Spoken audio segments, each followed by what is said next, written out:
say definitively that religions are all bullshit. Welcome to Brainstorm. We have the explicit tag for a reason. This is a base level argument to a higher level morality. I get paid to science? Two science as much as one can science. What the hell was my point? Trigger warning. The Brainstorm podcast will criticize your most cherished beliefs. We attack nonsense in all its forms and discuss difficult subjects. If you peddle pseudoscience, supernatural woo, or religious dogma, then this is not your safe place. This is the home of hardcore skepticism.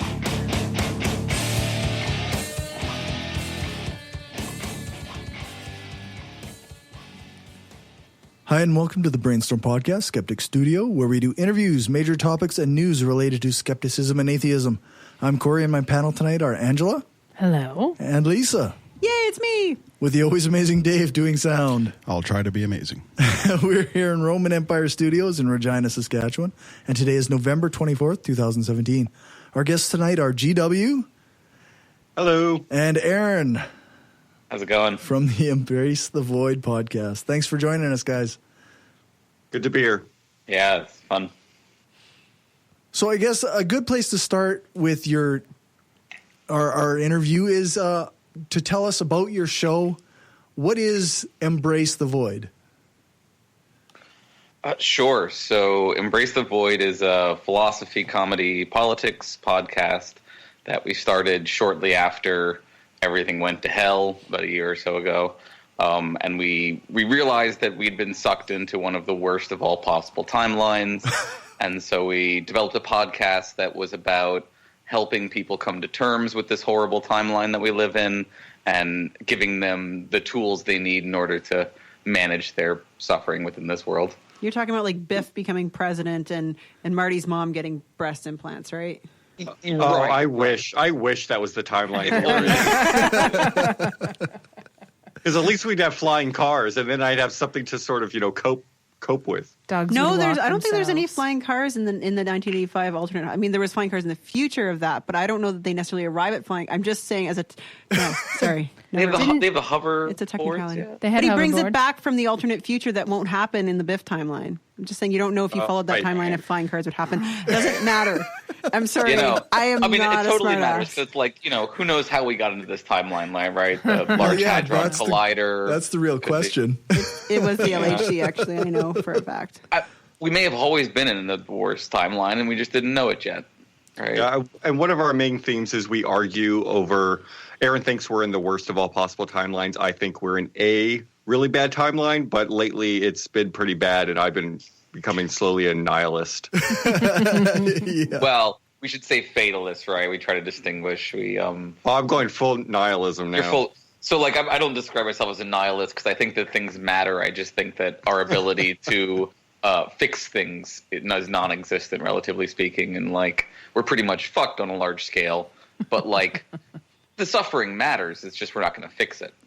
How is this the worst of all time? Have you not seen Planet of the Apes? Have you not heard of the Middle Ages? Oh my God, that would be better. People, come on, this is the bubonic plague. Come on. So we're not. So we're in the best of all moments in the worst of all timelines, I think, or one of the better moments, right? So better angels of our nature, right? Murder has gone down, but at the same time, we're 20 years out from seeing massive climate change and nothing is going to be done about it, and we're all just going to get to slowly watch everything collapse like a flan in the cupboard. Yeah, the timeline is sort of playing the long game. It's not really playing the short game. We like to think that no one is hungry at least in the U.S., but poverty and hunger is actually on a growing scale right now. Right. So we should just drink the Kool-Aid. I mean, I prefer bourbon, but I guess whatever flavors you enjoy, drink whatever makes you feel good. I'm drinking. Okay. For example, I think that Trump's going to get impeached eventually. Do you really think that that's going to happen? I really do. I think there's a more than 50% chance that Mueller will bring sufficient charges that Trump will have to be removed.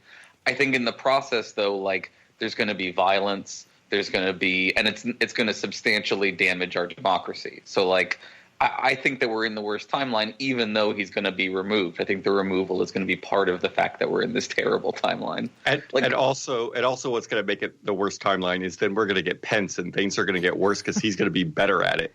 No, he's not going to be better at it. But, like, we never recovered from Nixon. Like, we never got over the fact that Nixon happened. And we're never going to get over the Democrat deep state removal of Donald Trump by force. Interesting. It doesn't fill a person's heart with hope. I mean, right? There's a reasonable chance that this ends with somebody shouting through the White House Oval Office door, you know, don't die for this person. Like, just, you know, drop your guns and let us come in and do what we need to do. Like, there's no reason for anyone else to die today, right? That's a plausible step in what is going on with the Mueller investigation. Well, it depends. Have they hired Channing Tatum yet in the White House? I've seen White House Down. It's fucking amazing, and that fucker will not let anything happen to the president, even if he fucking hates him. After Kingsman 2, I bet Channing's probably got some space in his calendar. Is it not good? I mean, I assume after the ending of the first one, which I was really pissed off about, that the second one is more of the same. I liked the first one. I haven't seen it. I liked the first one right up until the part with the, like, really inappropriate, like, I remember Dutch. the part. I remember, you know, the like part. the chick with the chick wanting anal sex and, you know, like offering anal sex in exchange for like this freedom. This next level version of like the saving the princess you get laid trope, and it was just It was super weird. It was disgusting. weird. It was so gross. But what stuff? would fair market? What Yeah, fair that's how it's the value new version, right? It's not just getting laid; it's you get to layer in the butt, and that's how you know that it's super. That is not my favorite part of the movie. No, and it ruined otherwise a functionally acceptable movie for me. It pushed it too far. It was. Yeah. And it's like part of the, like, you know, the rebooting of that genre, right? Where all the things like whenever you reboot something, everything has to get turned up one louder, and yes. that's the trope of you get laid one louder. Wow. To be fair, it was consensual. Fuck that shit. No, sure. It was super consensual and just like horrifying in other ways. Just horrifying. Which is better than most of our news, right? Most of our news is horrifying and non-consensual butt stuff. Oh, jeez, yeah. Or plant semen stuff. Yeah. Yeah. Oh man. or children's stuff. Ooh. Or children. Ugh. But apparently, it's better to vote for a gross. What is the thing that when Pedophile. you thank you with Pederast? yeah Hemophiliac or hemophobe? What's the Hemophobe? Oh, right. what's the Yeah. libertarian? They named Like, it we something need to make other a than that. distinction. After 13, it's less bad. Which, like, to be fair, when I was 13, I thought the same thing. Yeah.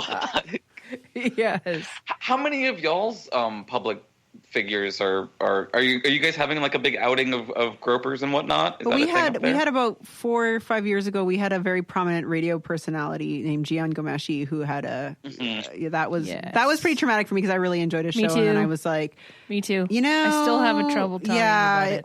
I was pissed, and then nobody believed the victims, and it was and then he ended. You know, the justice system did nothing for them, which is not shocking. But anyway, it was there's a big trial. But anyways, blah blah blah. That was pretty bad. I don't think we've had anything more Canadian more recent than that. Because you guys have the awesome Trudeau. So He's not accused of sexually harassing anyone. That's good. Oh, wait for it. He's so nice and pretty and perfect.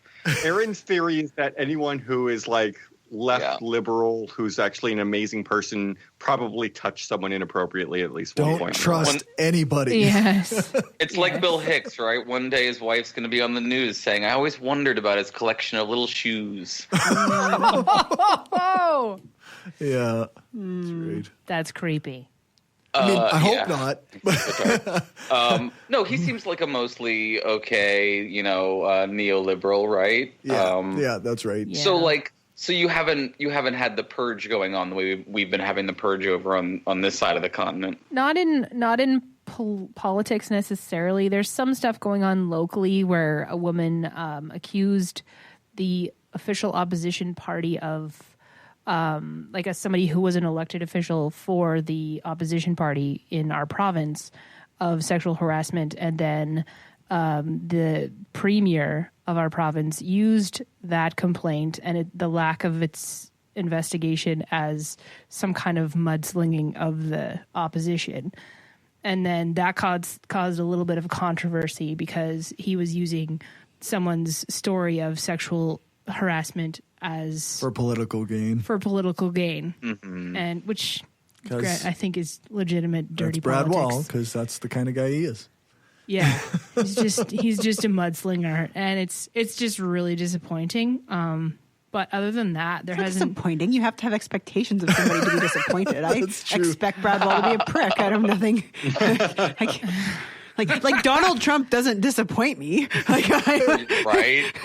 No, he lives up to expectations. Yes, in every let me way. down. Yeah, he does. Yeah. I'm like impressively crappy. Like even worse than I thought. Good job. And he Like, reaches these new goals, He like these new does. benchmarks, Yeah. like every day. Yeah. Yeah, Well, no, I think he's really moved the zeitgeist in a lot of ways. I do literally think that like the reason we're seeing a purge of sexual harassers in America is because we all saw a sexual assaulter get elected president, and we can't remove him. So instead, we're finally going to the mat for victims in other cases. It feels like it just like there's been a shift where if you look like Donald Trump, there's a different perspective on you now. And the difference is, like with Trump, he wasn't just like a sexual assaulter. He was someone who bragged about it. Yeah. And that's the thing that is like an extra. That's what puts the cherry on the, mullet top that is his hair. Well, and he still brags about it. Like he's completely unapologetic about his treatment of women or lack of treatment. Like he just has no shame. But no one treats women better than him. He's the best at it. Oh, he is the best at it. Bigly. He would totally screw his daughter, right? When No, he gets he would. impeached, there's He a said this. He said this on a talk show. He did. He did on The View. Yeah. God. Oh yeah, It's he fucking would tap that. disgusting. He would. Right. See that picture of him with her when she was like 12 or 13? My dad doesn't grab me around the fucking hips like he touches his daughter. Like, it's so And gross. When Kushner eventually flips on him, which he will, because no one is going to jail for Donald Trump, right? There will be some animosity between them that is specifically tied to the fact that Kushner and not Donald Trump has been the individual engaging in fornication, right? Like, you have to know that part of him hates Kushner because he gets to do the thing that Donald Trump wants to do. Yeah. And in Donald Trump's mind, there is very little else besides what he wants to do and the people who are preventing him from doing it. Mm-hmm. Ugh. I know. Yeah. I know. Can Well, I are just we say too that's dark, gross? Boyd? But we you can can't. do fun stuff. You can't. I don't know that you can fornicate with your wife. Like fornication refers to sex that's not indoor. Anyways. No, we're talking about his daughter, though. No, but you just said Jared Kushner's I see. fornicating with Right. Trump's daughter. Right. But he's Yeah, not because he's having. Trump thinks that he's fornicating. Trump thinks that it's not okay. It's not fair. Sure. not Fine. I give you that. We can just get this out of the way off the top because that's just really fucking depressing. But we're in the void, so I mean, how comfy of a space have you guys created in the void?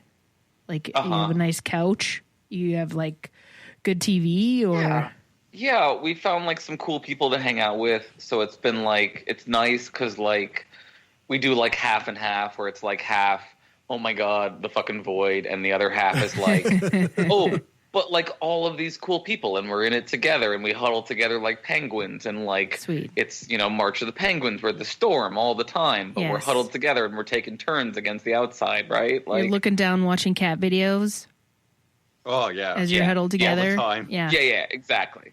sweet. That's good. Puppy videos for me, but I understand. I'm a cat video guy. I have 3 cats. Some people like watching Nice. sociopaths. Other people like watching animals that care about things. Fine.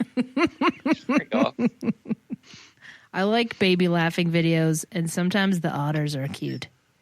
The otters. Yeah. Oh my god. Babies laughing at random shit. Just, I can't even, man. I love things like the modern internet because it's like I have an otter friend who's my friend who whenever I see a really great otter meme, I have to send her that. She's my otter person. Yeah. I love that I have that. Yeah, everyone has somebody You've like got that. an otter yeah. guy. I got an otter girl. Yes. It's kind of kinky. but yeah, I gotta go for that. That's funny. Or, yes, I have a rabbit person. I have an otter person. Polar bear person. I mean, we went and saw the otters at the zoo, and like I would take home a pet otter in a heartbeat. I would. Fuck yeah. I'm like, they're so cute. Yeah. They're and like they float around and do nothing useful, but just like flips and like cleaning themselves, and they're adorable. Yeah, And they hold hands. Oh my god, they hold hands. Yeah, and they eat on their backs with food on their stomach. I know they do. That's the human dream. things with their hands. Yes. Great. Yes. One can only dream about Right, those to be things. to be buoyant and eating at the same time. Not while she's sipping her coffee. It's not nice. Oh, yes. I have a random question. GW, where are you? I'm in my office. I work at a university. Oh, I was like, you are in a university dorm or some you have shit. any I can natural recognize light? those fucking walls, and you are in a basement dungeon for sure. Yeah. Are you a Something. grad student? Like what? That's totally what I was No. thinking. No, I teach yeah. at UW-Madison. Okay. Yep. Do you have that's any where natural you are. light there? No, I'm in the basement. My office is You in the can basement. tell by I don't know looking what's at it. Look at this. You need a Himalayan salt lamp Power outlet. stacked. That power outlet is like coming from the ceiling, and they're like, "Oh That's yeah, amazing. we don't need to go all the way to the floor. No one here matters." No, it's just it's the cinder block walls, the painted cinder block that it's Yes. just pure education right there. Like, Yeah. I feel like I'm fucking learning just looking at those walls. Yes. I spent several years in college living in a share house that was a theater-based share house, and I lived in a room with literally no windows, and I loved it. Like, Because you could sleep whenever. oh my god, I had friends come in, and we did a whole thing where we painted all the walls with some weird murals and stuff, and it was just the best room ever. See, that's an advantage. That sounds Great. reasonable. It was way better than natural light. Fuck natural light. No, Fuck vitamin D. no, Fucking I know. cares you about guys, vitamin like, D? I don't have the seasonal affective disorder thing, so I'm like, whatever. I can It's live bad in up here, man. No, It's I need bad my up black here. body photons, man. I like go up to I work in a basement too, and I go up to blink at them once in a while. Like, yes, Yeah. Yeah. I bought I'm from a Southern light. California originally, so Oh. I'm used to the sun. And so, like, living in a cold place where you get no sun, it could be rough sometimes. I had to buy a light that simulates the sun. Just No, I understand. cold Yeah. That's a good doesn't idea. cold doesn't necessarily mean no sun. Like here on the prairies, we get a lot of like when it's minus 40, ain't no fucking clouds, The right? Like sun's there. condensation can't fucking happen. It's blue and sunny, and when there's snow on the ground, and it's it blinds especially you. bright. It's amazing. Yeah. Yeah. Better than I used to live- live on the West Coast, like in Vancouver Island, just dark all winter, rainy and dark. Yeah.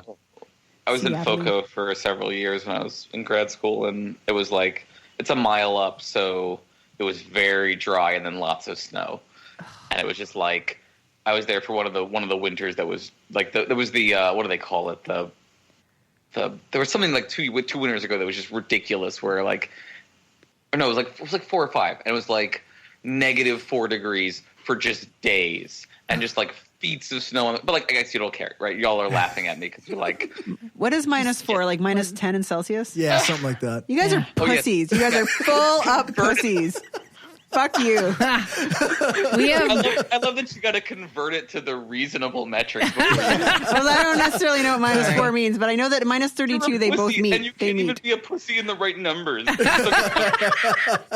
we don't mean to belittle Well, you. no, in 32 any way. water freezes, and minus 32 they're the same. Yeah. So -4 has got to be something in between 0 and minus 32. But yeah, anyways. Yeah. Coldest it's gotten here is minus know- 33 Celsius. We've That's had cold. like minus 50 some with the wind chill. Yeah, that's cold. That's when you just put on your skidoo suit and move quickly. Yeah, I've discovered I can't go out running below minus 35. Minus 40 is too much. Minus 35 you can do. Oh my Minus God, 40 are is you not good. kidding me? No, you just got to get a No. neoprene mask so you can breathe. Otherwise, you can't breathe. I would never go outside. I would just, No, dude, you just got to dress for it. That's Just gotta why we dress have for it. shopping malls. We don't have as many like strip malls where you have to go outside to go to a different store. No, you have like Yeah. the lake path to yourself when it's minus 30, man. Ain't no one else there except for the crazy old dude waves at you, and that's it, man. Yeah, careful. do y'all have the weird dystopian subterranean passages to get everywhere when it becomes too horrible to be on the surface? Universities do sometimes. Does U of R have that? I don't think so. I have no idea. They have quite a few different passages where you don't. They're pretty interconnected through the I went to the hallways. University of Calgary. You could if you lived in res, you literally could not go outside. Yeah. Right. I remember reading a short story about kids living on Venus, and they could go out for once every 18 years for a day or something. And it's like, that's what Canada's like, right? Yeah, it's pretty much like that. Except Venus is hot, and I don't know why you'd be able to go out once. Like, is that like a radiation thing? Well, you got to be exposure? adapted to the atmosphere. There's a lot of poisonous gas. Oh. There's like one No, day you can't a year go where, like, out all for the a day clouds on clear. Venus. I know, That's the stupidest thing I've heard. Evolve to It's live 400 stories. degrees. It's like, Oh, see, I thought it was the one day that the Mormons weren't out, and you could yeah. They came to my house the other day. they did. I love Mormons. I invited them in, and they said, "Is there a man at home?" I was like, "No, my husband's gone." He's like, "We can't come. We can't come in.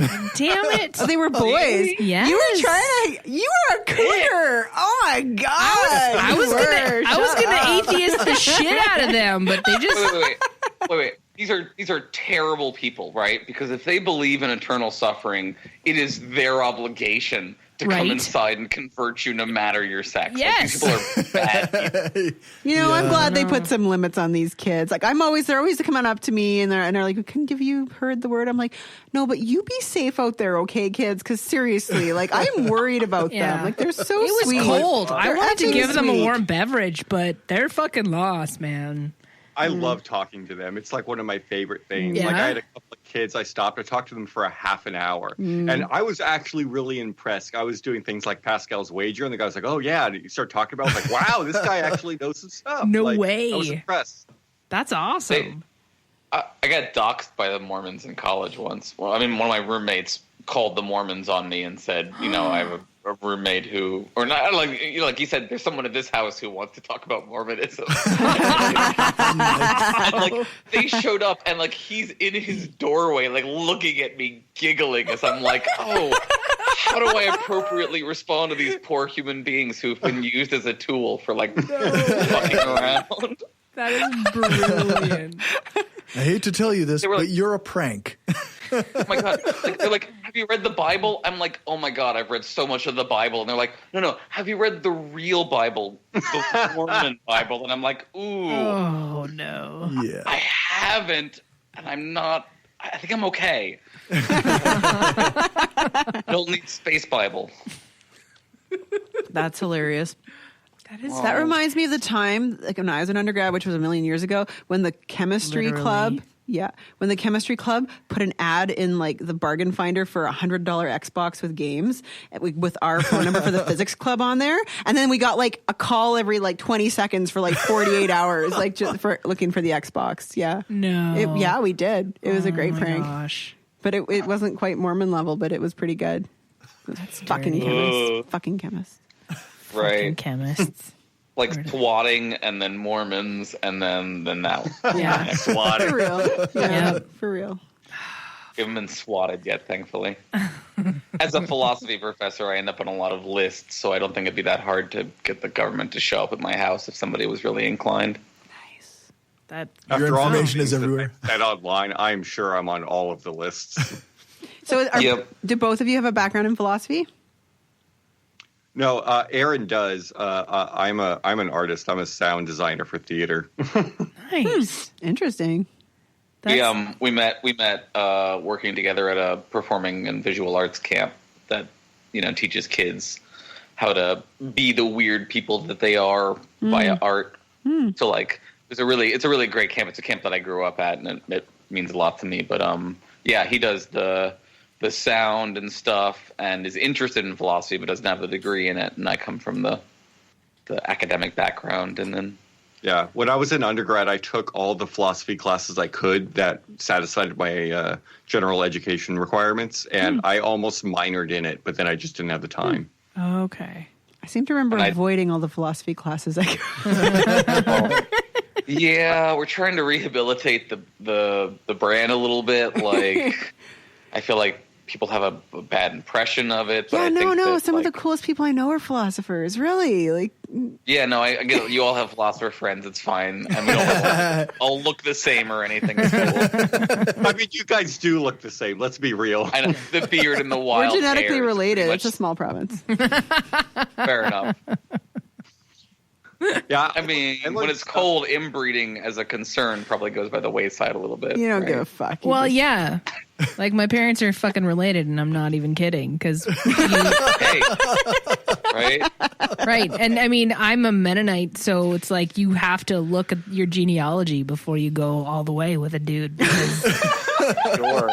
there Hey, was if we go back far enough, we're all related. there was right? legitimate fear. My husband and I, when like we realized we were kind of into each other, we were like, oh fuck, okay, I pulled out the genealogy books. I was like, okay, does this name look? Does it? We weren't related, thank goodness.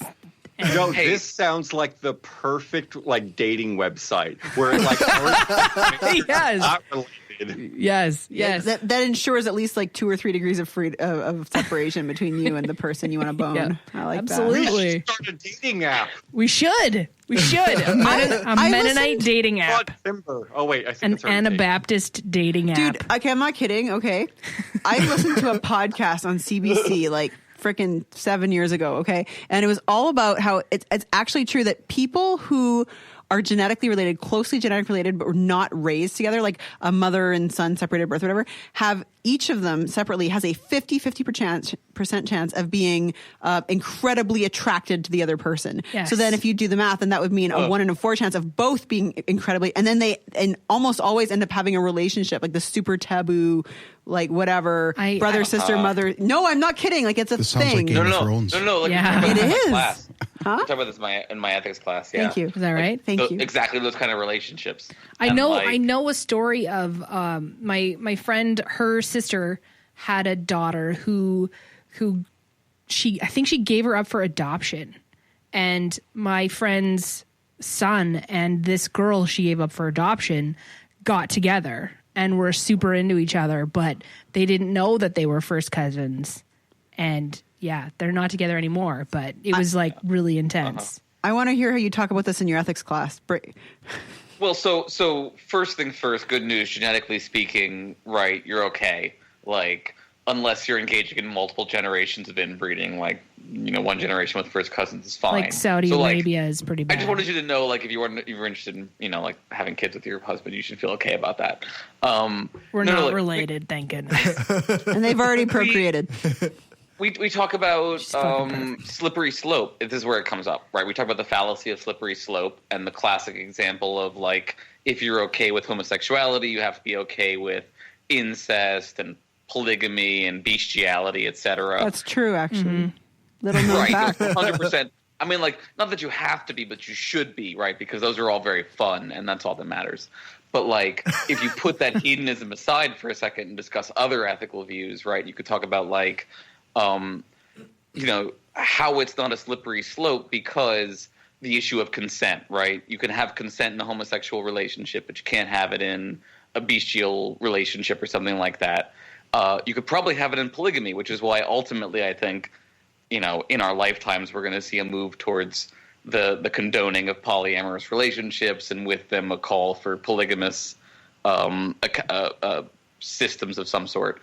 And then, like, hard cases like incest. Like, what do you do about that case of someone who was separated from their parent at birth or something and then meets them later and is attracted to them? Like, is it moral, or is it a case of unequal power dynamics that lead to coercive relationships, for example? Yeah. Let's also keep in mind that Adam and Eve, they had 3 sons. Right? Yeah. It's a really good argument. I'm just gonna I leave see that where you're right going there. with that. Yeah. The answer is, like, That's some women showed up from some place called the Land of Nod, right? Yeah, And, like, that's right. where is that place and how is it related to Eden? Chingly Keys. Right. Really? But like that, yeah, that's how we talk about it in the classes, right? Like, I think if you're truly separated from a relative and have no relationship with them, there might be some plausibility to that situation. Or like you're related to someone via a marriage, but not by blood or something like that. Like I can understand those kinds of situations and how that could be acceptable in some cases and really problematic in other cases. That's interesting. Aaron makes you think. That's what it is. Yeah. And as liberals, right, we're I mean, you guys all seem fairly liberalish. We are. In the American way, right? Convert that via a metric, right? Whatever that means for you people. Like you're interested in accepting any sort of behavior that you don't think directly harms other people. So, like for incest, your question isn't a disgust one. It's a question of, is this harmful to the people involved, or is this harmful to other people? And like, is this coercive? Right, those are the sorts of questions that I bet you actually are more caught up with.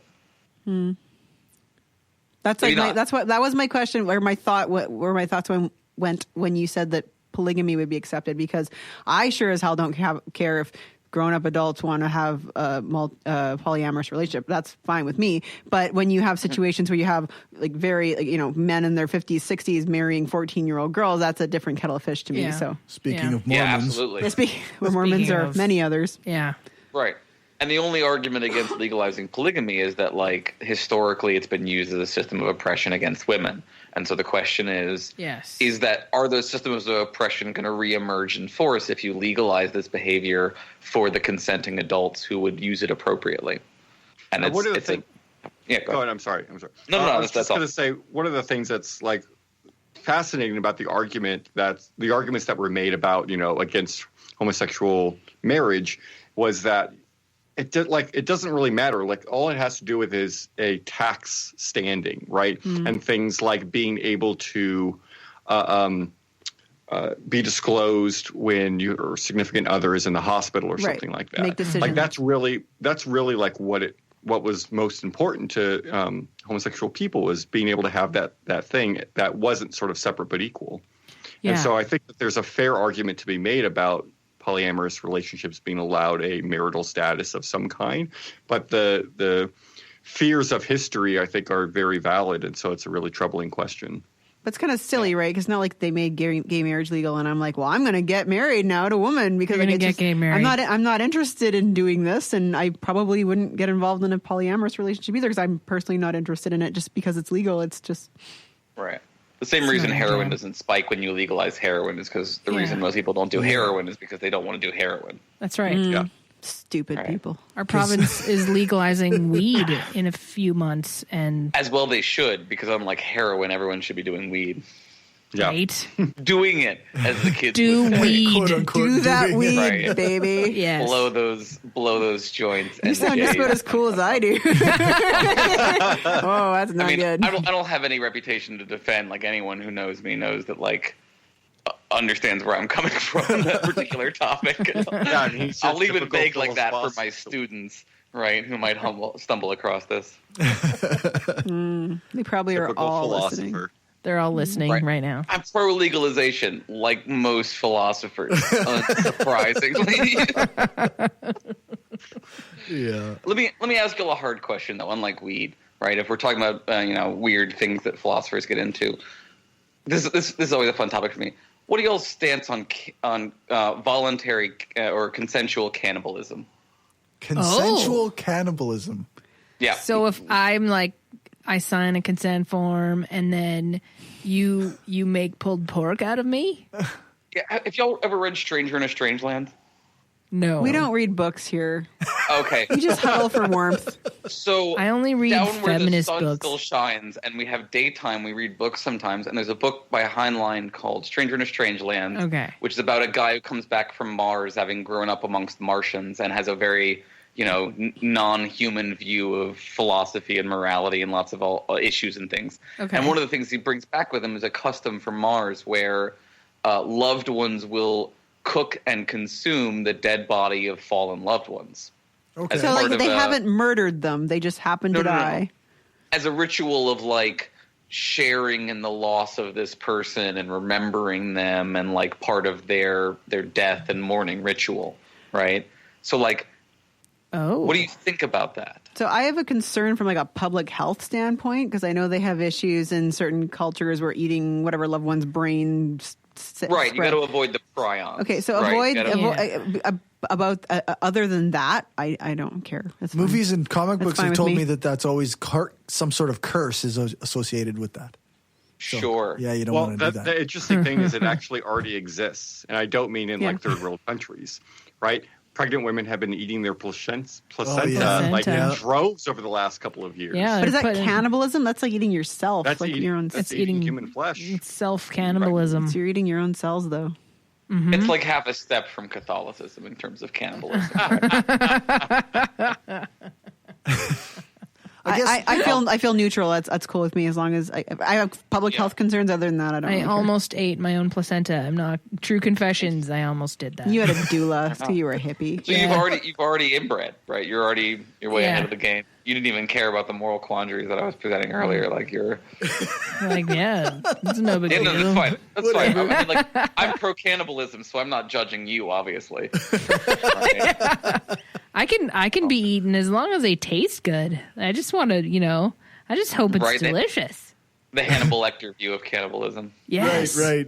A little bit of Chianti. I grew up with Hannibal Lecter. That was like my hero growing up, so I'm very interested. That movie disturbed me. That's the appropriate response. I will say on air, I haven't killed anybody yet, as far as anyone can prove, and I don't think anyone yet. We're fine. Right, moving on. Okay. Right, moving on. Do the weed, everybody. I said consensual cannibalism. I'm not going to kill anybody to eat them. I'm just saying consensually speaking. But what if somebody consented to you killing them and eating them? Yeah, right. That's fine. Well, there's already societal issues with consenting to be killed, right? Like there's lots of those. That's true. Maybe a little bit more relevant than the cannibalism thing. Yeah, probably. What's your pro-cannibalism? Euthanasia is easy, right? Like, yeah. The Swedish are already pro-euthanasia, right? So we just got to get them on board with the cannibalism. It's not going to be that hard. Mm-hmm. Yeah, it's okay in Oregon now, I think.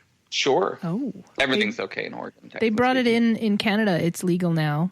My friend's mom actually chose that just this last week. It's just one of the many, the pushbacks against religious moralizing. Mm-hmm. I think it's good. I think it's good. It's fucking time. I think the only thing here, like there wasn't enough legislation about mature minors being able to make that decision if they're dealing with various challenges. I mean, mental illness among those. I think that the laws that we have here kind of fall short a little bit. So hopefully they can fill in the gaps. There's also a lot of bureaucracy that can limit that because there's like Catholic-sponsored church or hospitals that can work around this rule because they don't want to do it. That's right.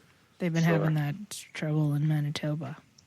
Yeah, we have that problem with abortion and birth control, and Catholic churches own a vast amount of hospitals in America at this point. So yeah, I'm not sure where the bargain was made with society where churches got to invest in hospitals, but North America is rife with them. Like it's all over the place. Mm-hmm. I think it was because they were one of the only ones that were building hospitals at the time. Like if you go back far enough, like they were, when churches actually used to give a shit about people that weren't just their own constituents, right? They were oftentimes the people in like wartime, especially where you would go to a church in order to get asylum, not just asylum from the outside world, but also like help for yourself. Mm-hmm. That's true. I mean, there hasn't been a good model of mental health treatment yet, right? Like the modern model is an improvement on the asylum model. Lobotomies. And praying the gay away. I mean, that works. Because that works. That is effective. Right, the classic institutions are like Hieronymus Bosch paintings, pretty much. Yes. I got to see one of those up close. That was fun. so much fun. Speaking of the void, Yes. I was raised by a clinical psychologist, so I'm like, a lot of my interest besides philosophy is in psychology and the study of human suffering and abnormal psychology, and it's a huge problem. Did you get to say fuck as a kid? Did your parent? I was raised in a really inappropriate way by a father who didn't understand boundaries very well. Okay. And it worked out. Like I said, I haven't killed anybody yet, but I vividly remember when I was 6 years old and we did a double feature on a snow day of Predator and Terminator 2. And how old were you? Okay, I'm failing to see the problem. I don't. Alien, Exorcist, Hannibal, Silence of the Lambs. These are my boys, my core constituency, right? Yeah. So my kids did that. Really? Yeah, right. My kids did that. I don't know. That's interesting. Feeling like that's little judged here. No, I'm sorry. I grew up hella sheltered, big time sheltered. Right? Yeah. Sorry, so how old are you talking about seeing these movies? 6. You said 6? Yeah, I wouldn't. Yeah. So I wouldn't show my 6-year-old those, but I've cut back severely on violent stuff for him because I find it affects his behavior a lot. So he's sure. That's. I had to chosen outlaw to TMNT in our house because my daughter was she actually raised she her. Michelangelo? No, I hope she goes for the brainy one. Donatello. God. Love Donatello. Raphael's the badass. my favorite. That's the one. Yeah. I had I a go thing. back and forth between Raphael and Donatello. I grew up on Teenage Mutant Ninja Yeah, Turtles, and I went back and Donatello. forth between the two of them. This is the most important psych profiling test of anyone could ever experience, Yeah. right? I was Way better than that Harry Potter garbage. the Blue Power Ranger and fucking Donatello were my guys. That's There you go. fucking It's Jerry an 80s O'Connell from baby My thing. Secret It's Identity. Yeah. So The Void. Let's talk more about The Void. I wanted to ask you guys because you talk about the darkest timeline or the darkest moment in this timeline or whatever, and I seem to notice something right around when the election happened where everything started feeling really surreal, and I wonder if that was not that we switched dimensions or anything necessarily. We could have. You don't know that we didn't. True. There's a thought in physics that every choice that every choice does happen, and then there's another universe created where each choice happened. So then there's the multiverse. Multiverse theory. That's Yeah. the philosophical version of the multiverse. Yeah. That Close surreal enough. feeling. It reminds me of this. I don't know, like that feeling somehow there's a disconnect between what happened and what was supposed to be the way the things were. Have you considered that you're experiencing PTSD? Because I think this is genuine. I'm not kidding. Possible. I think that there's whether or not you're actually experiencing PTSD, I think a national trauma has occurred, and an international trauma is probably occurring. I don't want to speak for non-Americans, but I think that there is a break with reality that happens when you're reminded of the fact that a large number of people in the world view the world enough in a certain way to be okay with someone like Donald Trump. And when that happens, that when you realize that you're coexisting with a bunch of people who have really horrifying views, that's traumatic. And then watching his behavior go on without punishment is a reoccurring trauma, especially for people who've dealt with narcissists in their day-to-day lives. He is a thoroughgoing malignant narcissist. And so anyone who has narcissistic trauma, which is anyone who's experienced a narcissist up close, is being re-traumatized by him on a regular basis. Yeah. I agree with that. And I think that the similarities here are with Trump getting elected, I did also sort of experience that surrealist kind of moment. And it's because your mind goes to an expectation that gets shifted to a completely different sequence of events that are going to happen in the upcoming future, right? There's only a couple of times in my entire life where that has happened. 9/11 was one of them, right? When I was watching the second tower get hit, I watched that live on TV, and Me it's too. your perception of the future completely changes. Yeah. Right. Because, humans are so good at pattern recognition, right? That's the thing that we are experts at. Yeah. And there's a pattern in which you're able to sort of foresee the events as they're going to unfold. And with Trump, you saw like, oh, you know what, that's going to unfold, but there's no way that's going to happen. And then it does. And your brain goes, right. It's almost like, in, again, physics, right? There's refraction, right? When light passes from one medium to another, it bends. And it's almost like experiencing that bending, that refraction into a different medium. Yeah. It's an interesting way to look at it. Mm-hmm. Except refraction's predictable. Yeah. And like he's a depressing Deterministic. prism where like every light that goes into that prism comes out horrible and black and just depressing. Like he's such a void of negative energy and he just projects it out to everyone. Well, I think with Trump, during his candidacy and ever since he's been elected, the common thread, and I think only recently has been finally subsiding, the common thread was always like, oh, that's never going to happen. Oh, he's never going to make it through the primaries. Oh, he's never going to actually make it here. Right. Oh, he's never going to get elected. Oh, he's never going to actually do anything. Oh, he's not going to get his I kept hearing that like on a weekly basis, and it's like. Sure. And someone like Michael Moore was like, yeah, Trump is going to get elected. He said that months and months and months before he even won the primaries. And he had a reasoned list as to why, and it wasn't that far off. Yeah.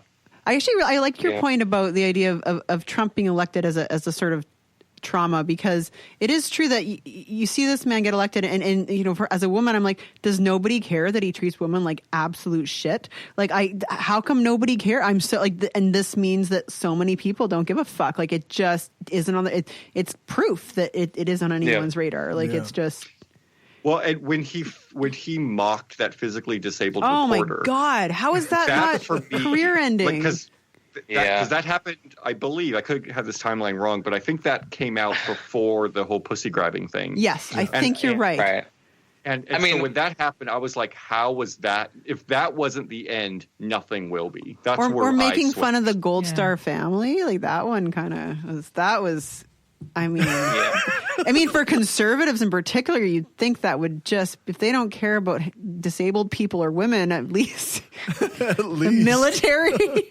I mean, there was a problem with that Gold Star family that made it easier for them not to feel bad. Yeah, that's the problem. Yes. Right. Sorry, I killed your punchline. No, you did great. I lobbed it to you. I suppose it's hard. I mean, but you think people could still have some empathy for people who've lost a child. Like, I don't know.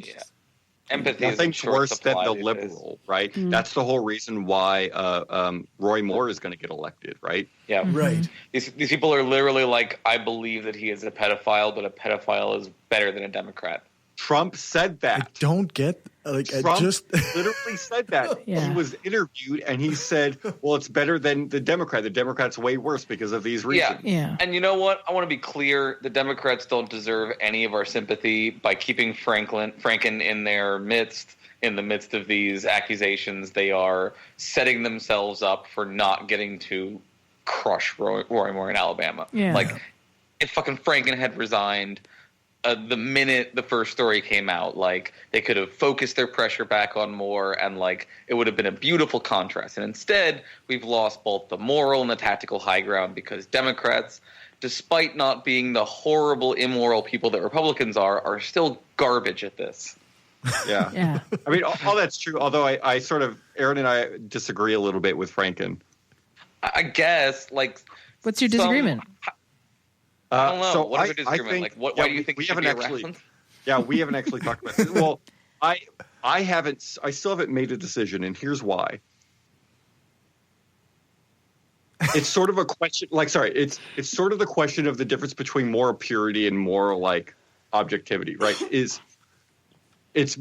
to take the moral purity route means to tell Franklin he should resign, and part of me says absolutely, yeah, I agree with that, but if he resigns and then there's a campaign that runs and a non-Democrat wins and that person who gets into the seat then does all of these things and votes for all these things that are going to cause way more suffering.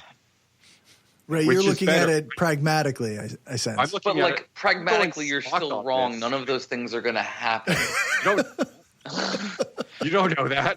I love you, GW. Many outweigh the needs of the fucking few. Nate Silver's like, look, he's going to be replaced by a Democrat because the person who replaces him is a governor. Because governor is a Democrat. Wait, So he'll be replaced by people don't believe Nate Silver anymore. What are you talking? Oh, and everyone who doesn't believe Nate Silver wasn't paying enough attention. Let me be clear. I followed Nate Silver right up through the election, and he was one of the few people who was like, Donald Trump has a significantly high chance of winning the Electoral College while losing the popular vote. And he was goddamn right. He put it at 30%, and he was right. He was exactly right. So, like, everyone who thinks that Nate Silver is wrong misunderstands what Nate Silver was saying during the election. He said there was a 30% chance of something happening, and then it happened. 30%, I mean... 30% is not an unusual number.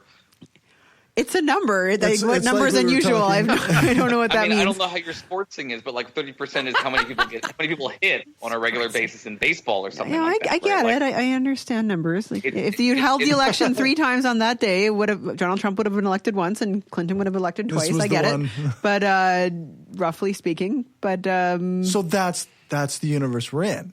yeah, Right. The 1 out of 3. 30%. The 1 out of 3. Yeah. So, Aaron, Yeah. you think that Al Franken should resign then? Absolutely. He should have resigned a week ago. Damn. And And I'm every still on the day that fence. he goes by that he hasn't resigned is another point in Roy Moore's election win in Alabama. You know, is it just me or these guys? They rarely resign by choice. It's usually like they get like Louis C.K.'s show being cut and Kevin Spacey, same thing. You know, you can force them, but if somebody's like at the pinnacle of power where they can't be forced, Ugh. they don't. They don't have to do Franken, shit. To be fair, after the first accusation, Franken called for an ethics investigation on himself. Yes, that's right. Right. A guy that already knew that he had grabbed a bunch of women's bottoms while taking pictures with them called for an ethics investigation, hoping that the rest of them wouldn't come forward. I don't fucking care. I have no sympathy. So what about... I don't. Yes. What about Sorry. like Biden? I don't know if you guys have ever felt fuck Biden. super creeped out every time Biden was near a woman, and it was like Yes. Yes. he was like Travolta on fucking Scarlett Johansson most of the time. Yes. Get it all out in the open. I know I have. It's creepy Right? as shit.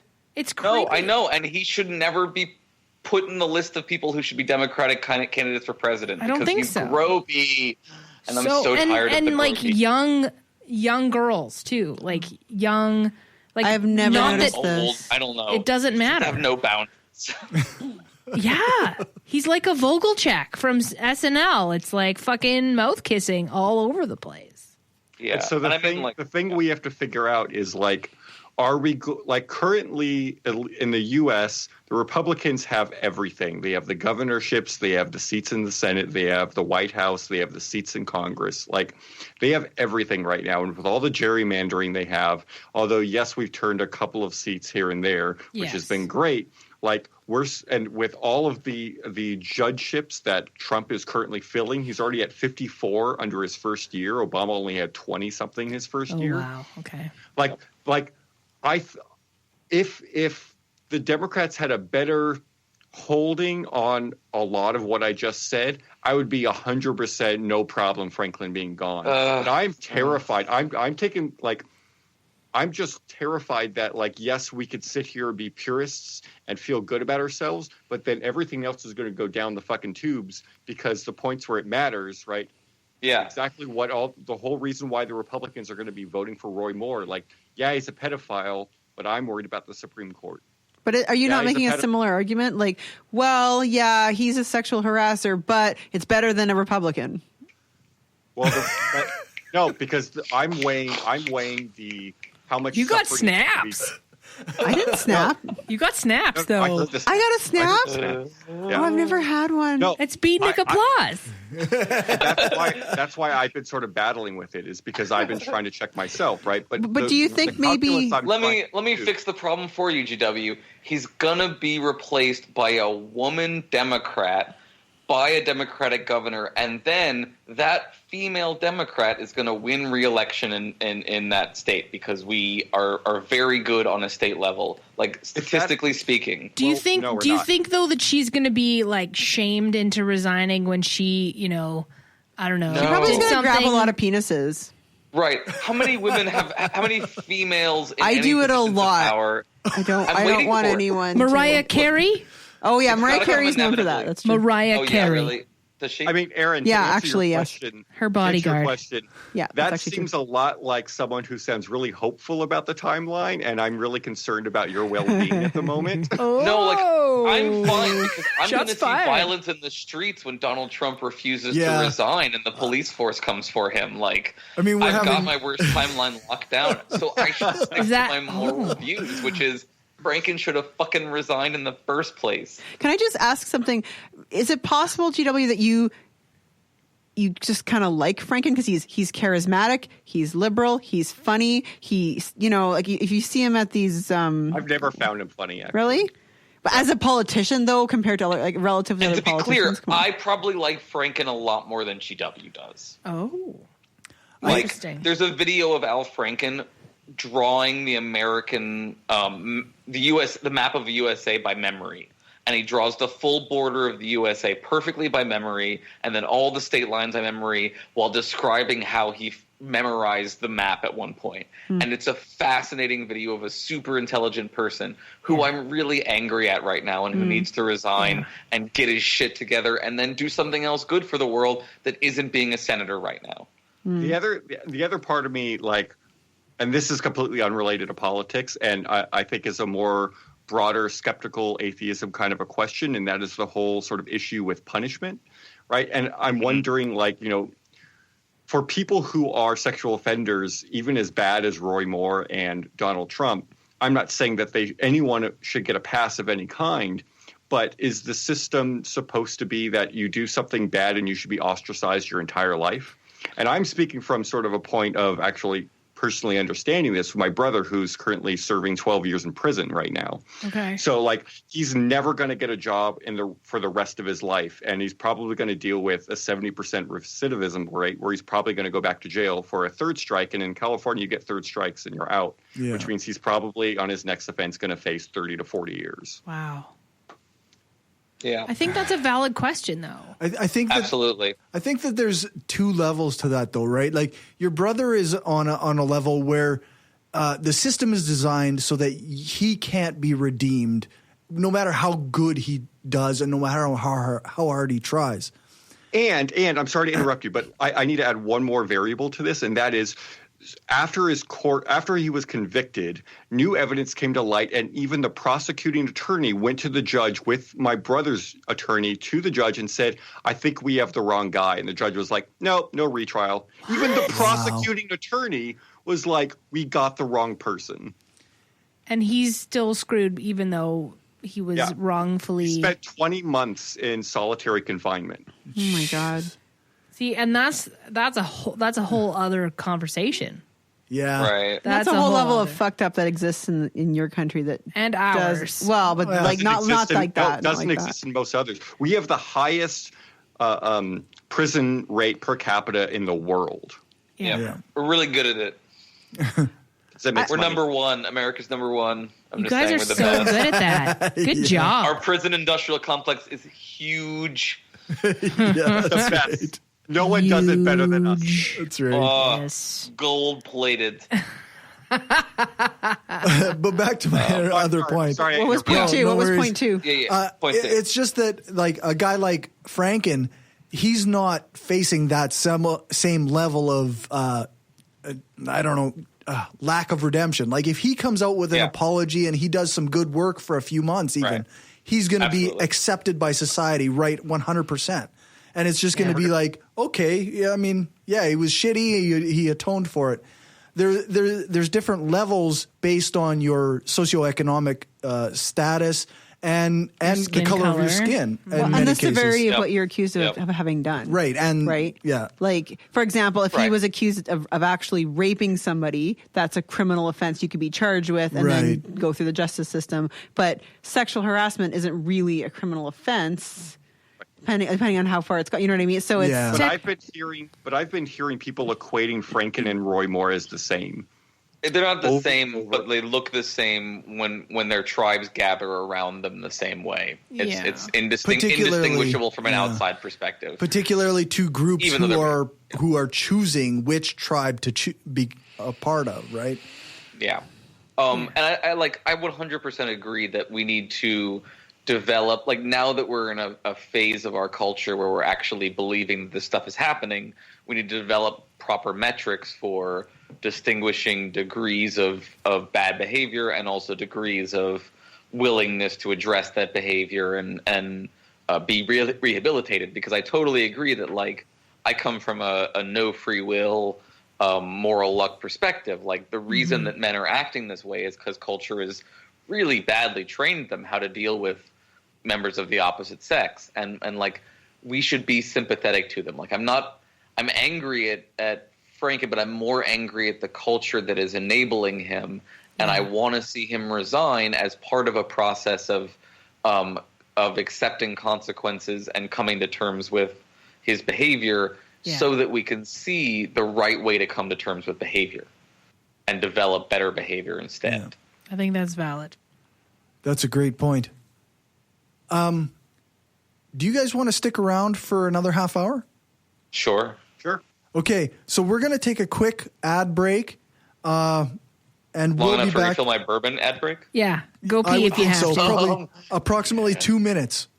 Great. I love this real-time thing. I can do all the things. It's like when I used to play, like, gaming again. Yeah, that's right.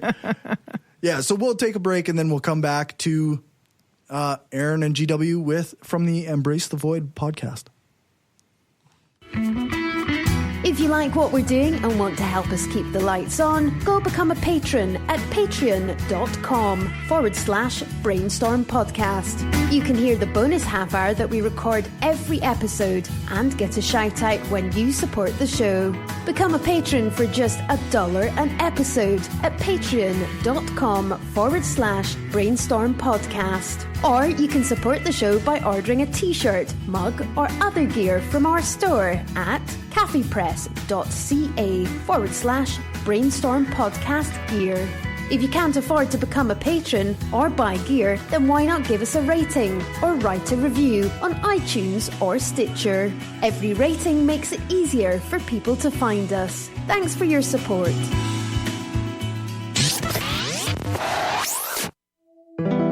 We are given one life, full of billions of small and large decisions. To be somebody, to change, to be kind, to give hope, to become a better person, and to leave a lasting impact on this planet. It is a decision to be made every single day while your heart is still beating.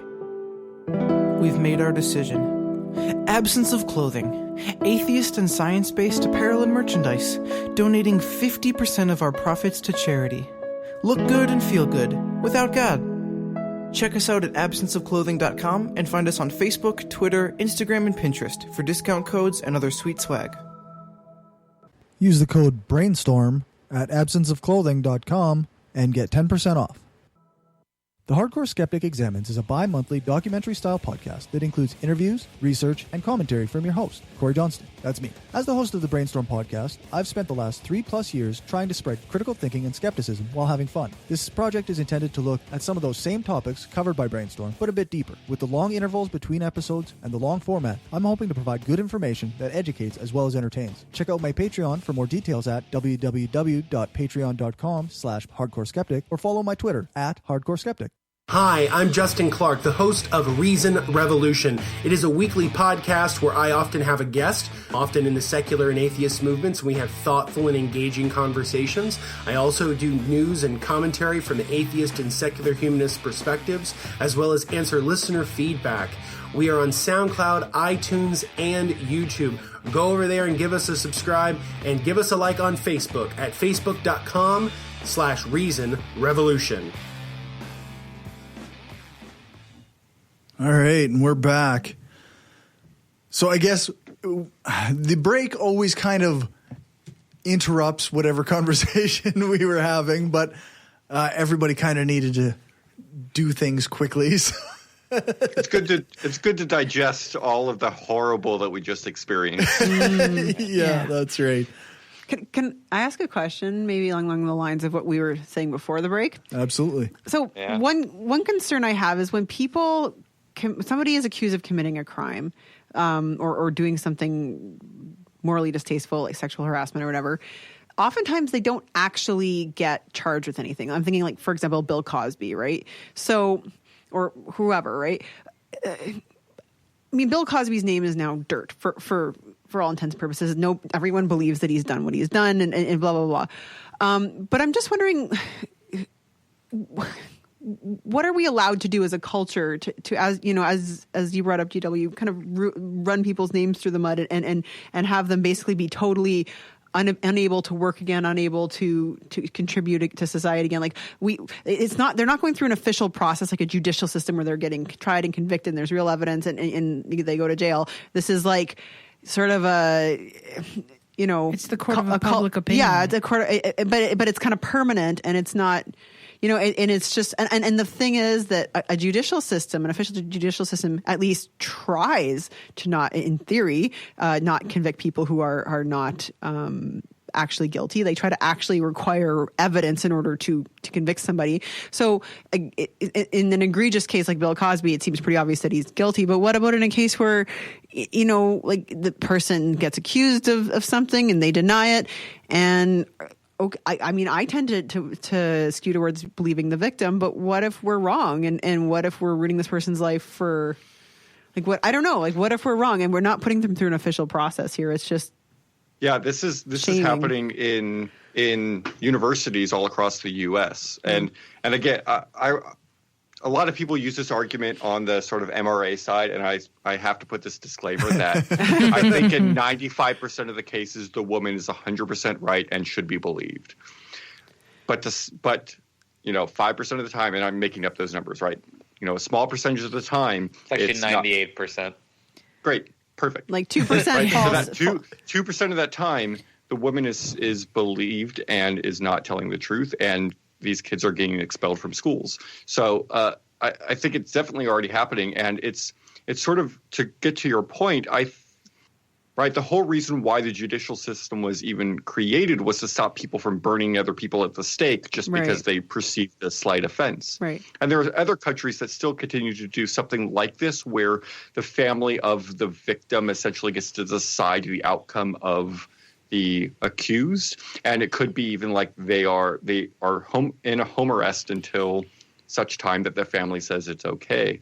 And so we're slowly going back to this court of public opinion is deciding the fates of these people because things like statutory limitations are being exceeded, and it's getting worse. Or just the since burden, OJ. or just the burden of evidence isn't being met. Like going back to the Jian Ghomeshi case here, he was charged. There was a trial. 5 victims testified, but the judge didn't find their testimony compelling enough or met the standard in order to convict him.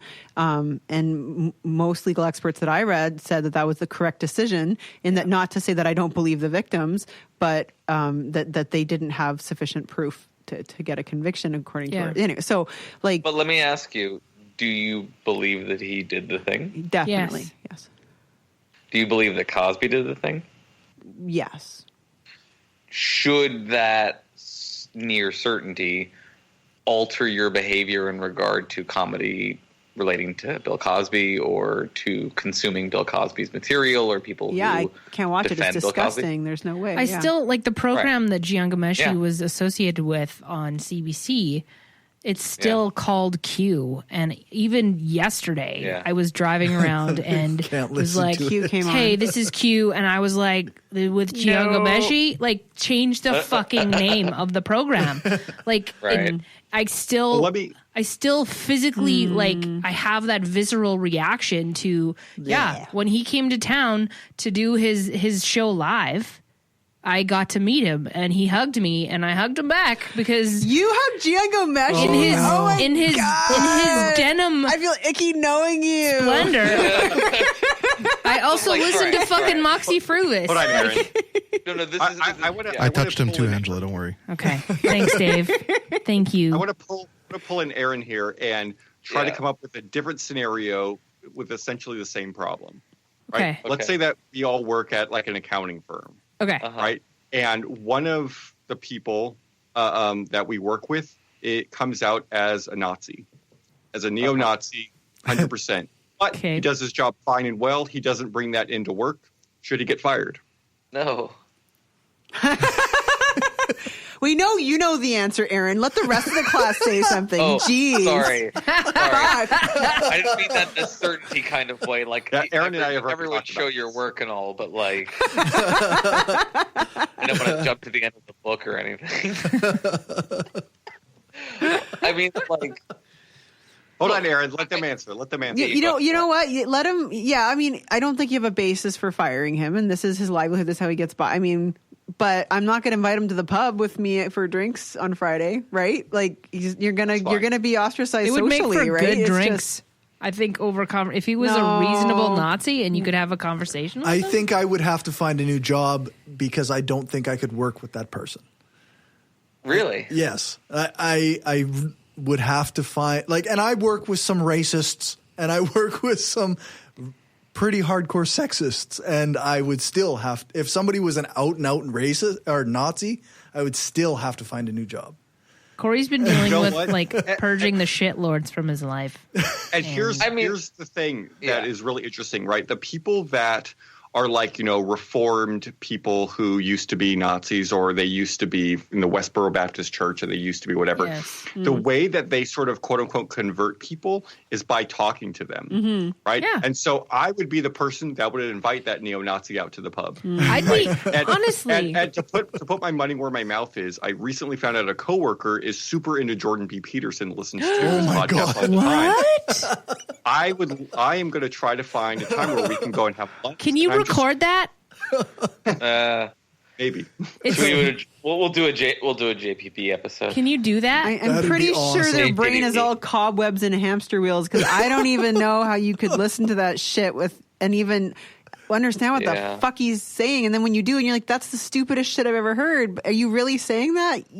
I guess you are. His epistemology is really garbage, and everything from there doesn't go well. But he's just a fucking moron. I have nothing. I'm sorry, I don't know how to philosophize. Yeah.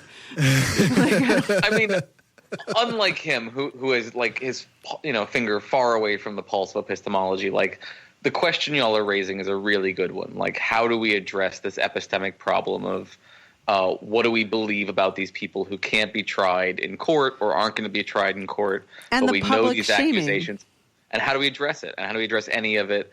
And I think we're going to have to develop a nuanced understanding of how to address it that has to do with the severity, the number of accusations, how they respond to those accusations, what consequences occur or don't. We've got to develop a pragmatic approach to addressing this sort of stuff, because we absolutely have to root it out, because it's just pervasive and it's horrible. It's killing women's careers. And that's why I'm sympathetic.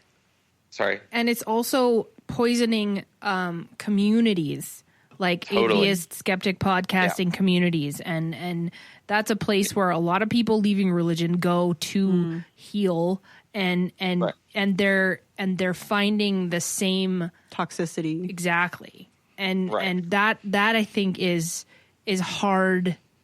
As a woman, it's hard to deal with that because it makes you just want to be like, fuck y'all, I'm just going to go live in my windowless basement.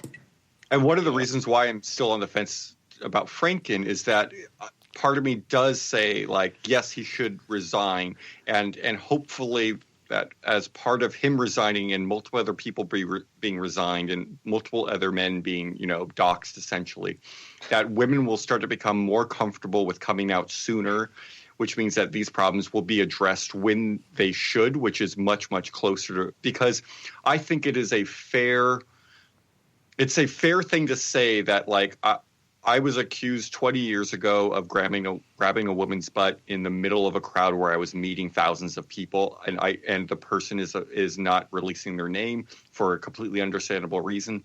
I don't remember who this is or whatever.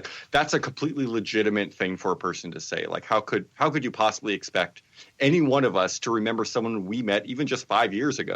Yeah. Actually, I think the goal should actually be not that women are more able to come forward, but that these things don't happen in the first place. Right. We shouldn't have a reactive policey culture on this. It should be no, that's not something we do. Like, it's just not a thing. Like, is there a progression from the reactive, hey, let's automatically punish everybody who does this or is accused of this, to the proactive, hey, let's not do this? Yeah, absolutely. Like the after the fact stuff is a stopgap, right? Ultimately, we've got to address the problem of toxic masculinity and the culture that allows men to get away with this kind of behavior and tells them that, right? We were talking before the show about Kingsman and, like, you know, at the end of the butt movie stuff. where you win butt stuff, right? Men literally are raised to believe that if you do all the, like, there's a beautiful line in 6 Feet Under where a woman says to the main character at one point, you think if you put in good behavior, life is like a slot machine where happiness comes out. Yeah. And it's like the men are raised to believe if you put in good behavior, sex with attractive women comes out. Right? And then, or like full on anal. Like, yeah. Right. I bought Like, you dinner. Why can't I put my penis in your bum? Jesus Christ. I mean, it doesn't sound to me. I don't see the problem. I mean, like, whatever. That's a soundbite. You've been traumatized by being kidnapped and episode watching a bunch of name. people's heads explode, but, like, clearly you want it in the butt. So just, like, we're all okay with this. Yeah. I mean, we all saw what she was wearing, right? Yeah, exactly. Exactly. She was asking for it. She literally Including the asked. old To be fair, guy she who's literally watching asked for it in the movie. Yes. Right. No, but it was the idea that of this woman who's like, this is what she wants to do to please the man who saves her. You know what I mean? Like, this is Yep. this kind of fallacy of Or like, yeah. Same thing with blowjobs. So it seems Same to some thing. extent that this is obvious that a narrative of like that has been throughout our media and our upbringing, and that this has brought us to a point where men expect sex or anal for just being people, just for being not shitty. yeah. Yep. And I wonder, like, what do you think of the argument that many people have that say that that's just, we're just inserting our own opinions into this, and that nothing. Nice word choice. Well done. I did not even do that. He on loves puns. He's really good at them. He loves puns. Slowly and gently inserting Yeah. our opinions about what? Not specifically? forcing. Maybe. No. but well lubricating those opinions. Yeah. Do y'all have special low temperature lubricants up in Canada? They can't really be water based because it'll freeze if it gets too cold. Are they made You can't from do it in seal the oil igloo. or something? You I can't don't do know. it in the Eel igloo tonight, blood? honey. Dude, I seriously just left my son's toothpaste in the car all day, and I was like, oh, fuck, I don't know if it's going to come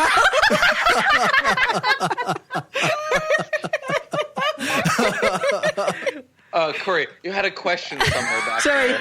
Something about words violating people's anuses. Go. It's an entitlement thing, though. It's an entitlement thing. There are Yeah. like Yeah. for many of us that seems like an obvious narrative that's come through our media and that has adapted our society based on it. But a lot of people think that media doesn't have that impact in the same way. So I wonder, how do we explain that to those people?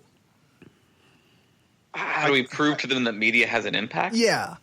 Well, you use the same argument that they try to use, like, oh, video games are the reason why our kids are violent. And I go, well, not really. So you just use their own arguments against them, which is the funnest in my opinion. Yeah. But that's like saying media doesn't impact. But like marketing, right? Yeah. Like, does anyone think that marketing doesn't work? Well, obviously, the companies know that it works, Yeah, so that otherwise they wouldn't pay billions of dollars for it, right? Yeah. Exactly. And you know what marketing is? Applied psychology and sociology. So the idea that culture doesn't impact behavior is nonsense on stilts. Like, That's a good. it takes I like 2 that. seconds to prove that, like, just follow the money. Right? Yeah. So they wouldn't put billions of dollars and it didn't work. No. And then the long form answer is that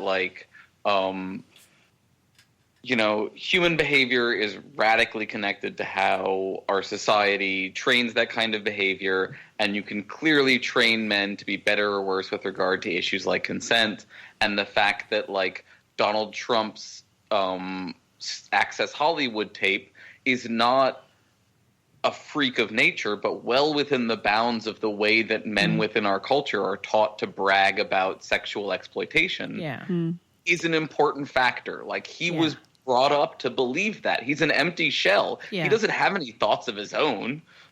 Clearly someone put that there, and it was a mix of his horrible parents and culture. Yeah.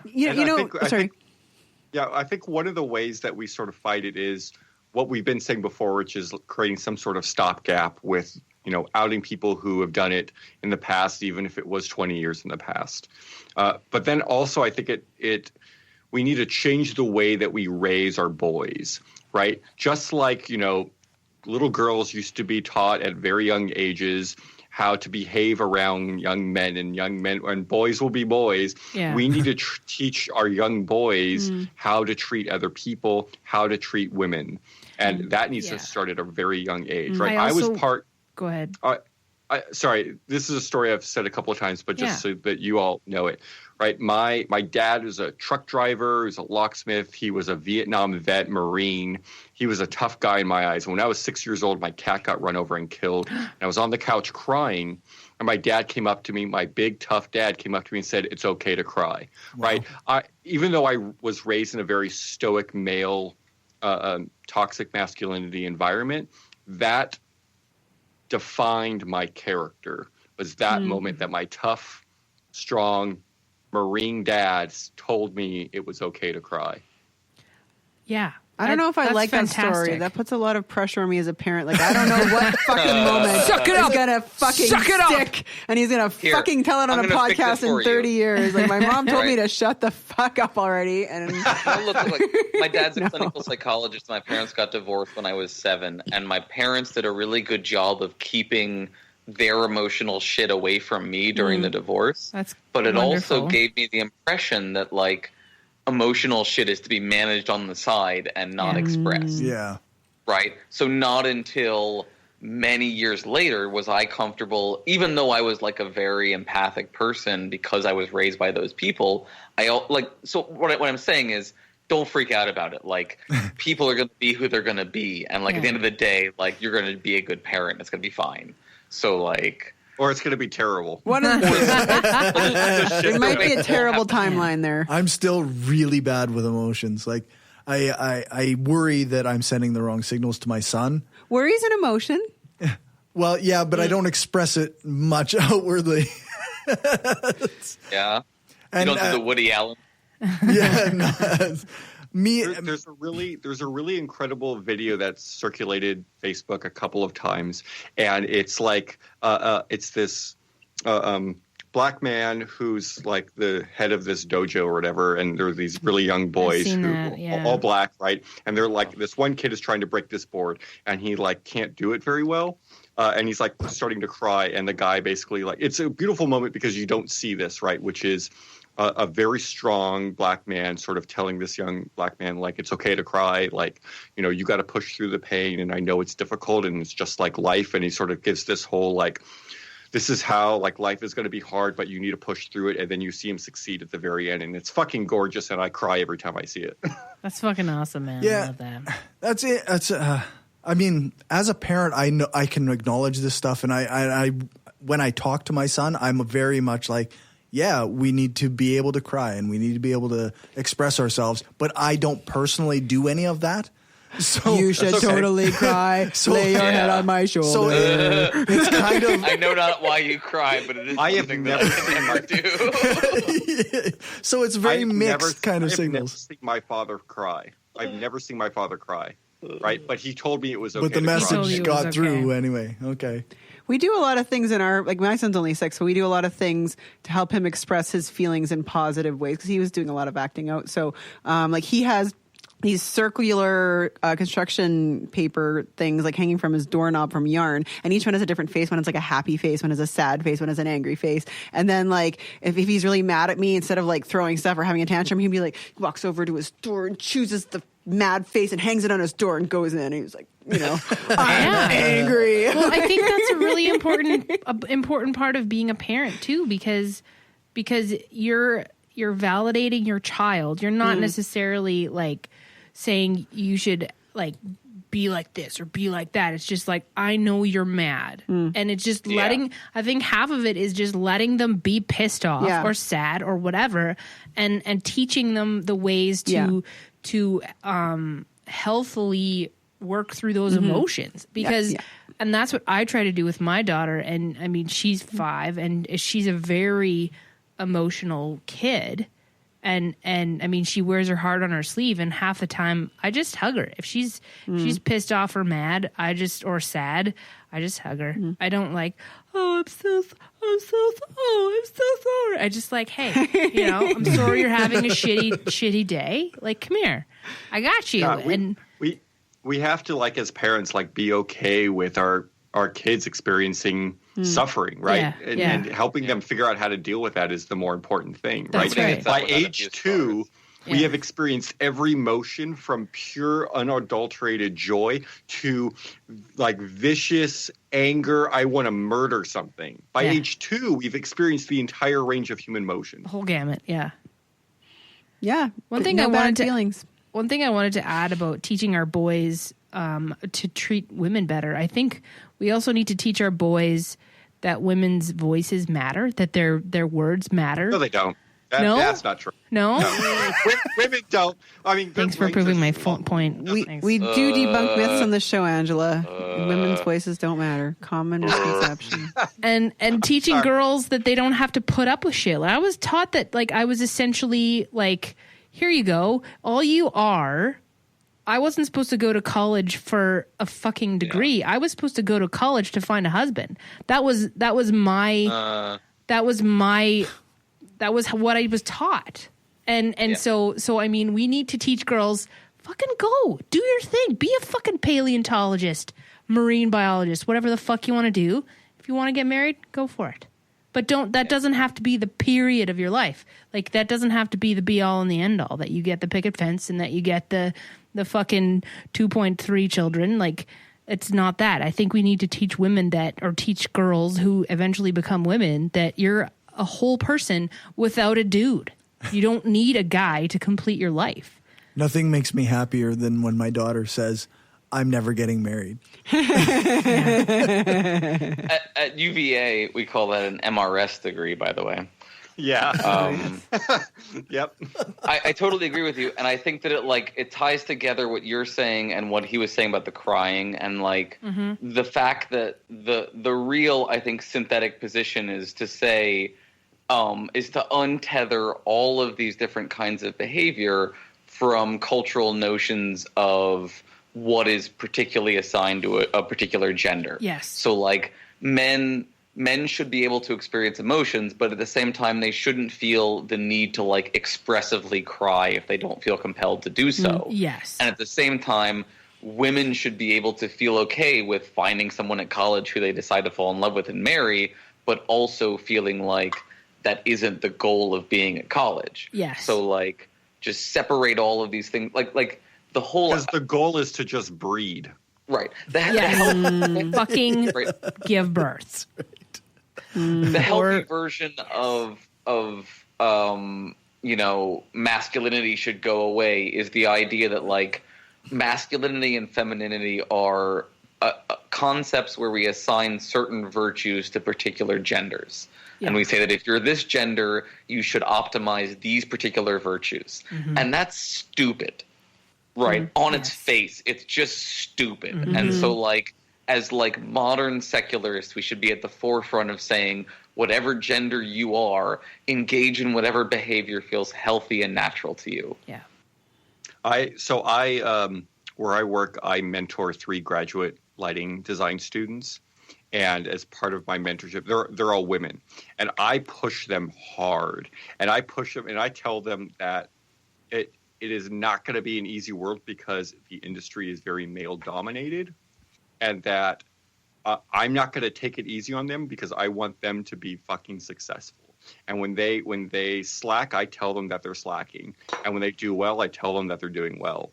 But I've kicked their asses for the last 2.5 years so that hopefully by the end of their tenure here that they will be able to be very successful sort of professionals in the field, and to like one of the things that a lot of women sort of have been trained since a very young age was to sort of say sorry all the time. Yes. I yell at them when they say sorry. Mm-hmm. I go, don't fucking say you're sorry. Or they do things where like when they're the one in charge, when they're the lighting designer, which is supposed to be the one person who's at the top of the food chain, and then they're asking the lower people permission for stuff. I go, don't do that shit.